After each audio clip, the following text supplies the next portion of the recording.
Hello, my beautiful friends. Today we're going to be talking about part 2 of what I wish buyers knew when purchasing a home in California.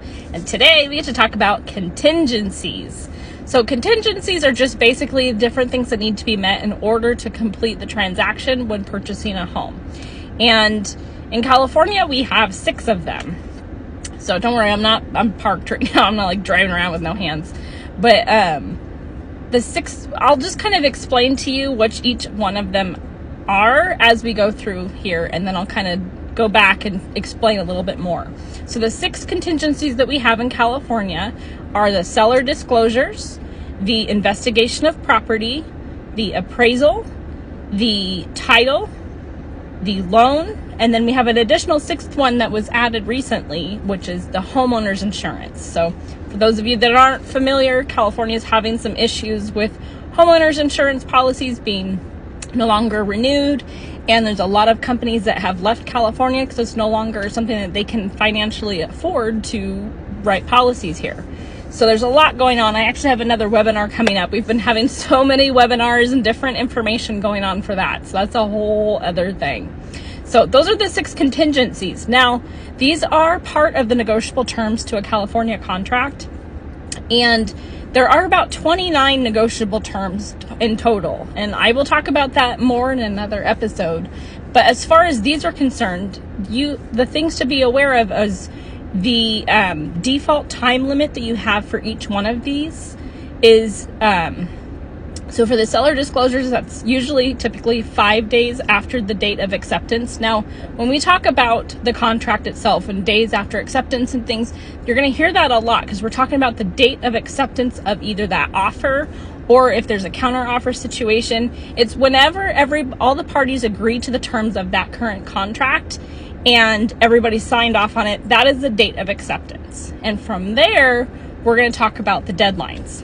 And I think I've mentioned this in another video, but the more I say it, the easier it gets, right? So that's seller disclosures is typically 5 days after acceptance by default. Now you can extend that, you can remove it completely, or you can just keep it at that default 5 days. And then, it's a negotiable term. So if your seller agrees to those terms, that's definitely something that you can do.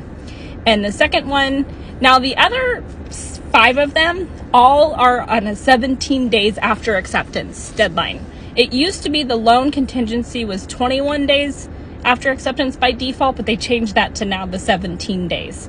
Again, you can extend that, you can reduce it, or you can remove it completely. It's completely up to you and how you decide to move forward with the transaction and the offer that you're providing to the seller, and however you guys agree upon that.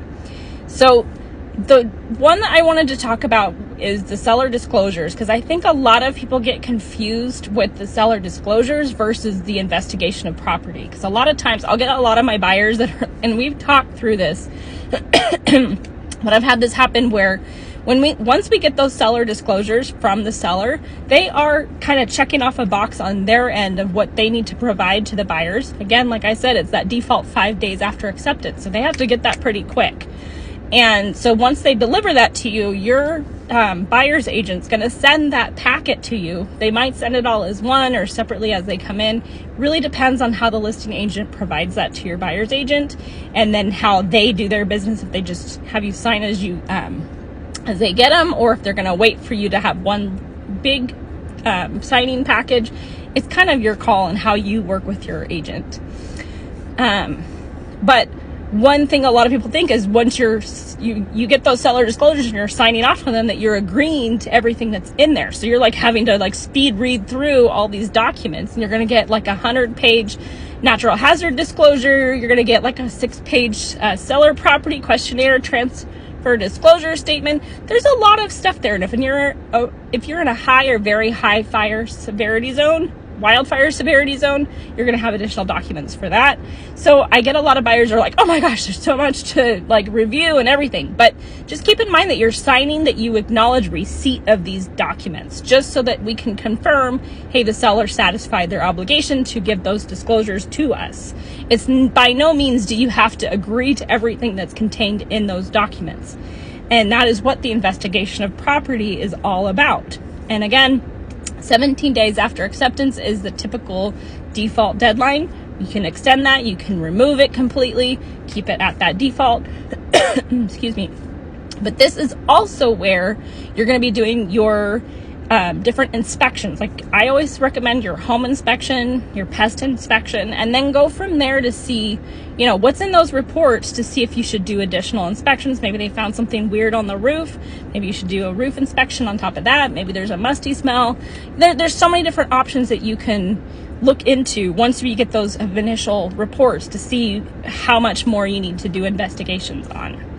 And this is also where you can really look through those seller disclosures, and if there's something in there that's just not jiving with you, or maybe they had a flood 5 years ago, or something happened to where you're like, that's a deal breaker for me, that's going to allow you to get out of that. And then the third one is your I might be going out of order here, but your appraisal contingency. This one's really important because it's going to help you, especially in a shifting market. If you have, let's say you agreed to buy a property for $500,000 and it comes in much lower than that, maybe it's $450,000. Now that is the amount that your lender is willing to let you borrow. They're not going to let you go above what that appraisal comes in at. So then at that point you have three options. If you have this contingency for the appraisal, you can walk away from the transaction and get your earnest money deposit back. Or you can go back to the table and renegotiate with the seller and say, hey, this is what the appraisal came in at. This is what we're able to, offer on this property now, and renegotiate that price. Maybe ask for a seller concession or something to kind of offset the cost. Maybe they'll pay for some closing costs, that kind of thing. Or you can come to the table with the additional amount that you need to come up with. And that was happening a lot during COVID. A lot of people they had cash on the side to be buying these houses way over what the appraised value was coming in at. So those are your options for the appraisal contingency. So it's very important to have that, like I said, especially when we're in a shifting market. And then the next contingency is your title. So this is what it's going to, you get what's called your preliminary title report. And this is going to tell you who owns title to the property. It's going to tell you the legal description of the property, the assessor's parcel number. It's going to tell you any liens that they might have, any encumbrances. So basically, it's just like if they have a mortgage, or maybe they have a home equity line of credit, something like that. Any back taxes that might be owed, anything else on the title that might have an issue that has to be cleared before closing. And your title company is also going to be letting you know if they see something what's called a cloud on title.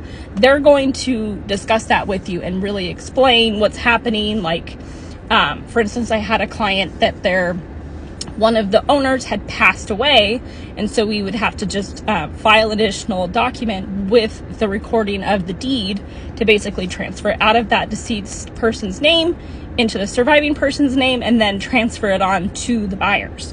So there's different things that you can do, and title is really going to help you through that. So you don't have to know all the things, but you definitely want to have this contingency in there just in case there's maybe something going on. Maybe they're going through a divorce and the property's supposed to be going to one spouse, but then there's an issue, and then there's more like a big huge legal battle, or the other spouse thinks it is their property and they're going back and forth. This is going to allow you to get out of the transaction and find another house and not have to deal with that.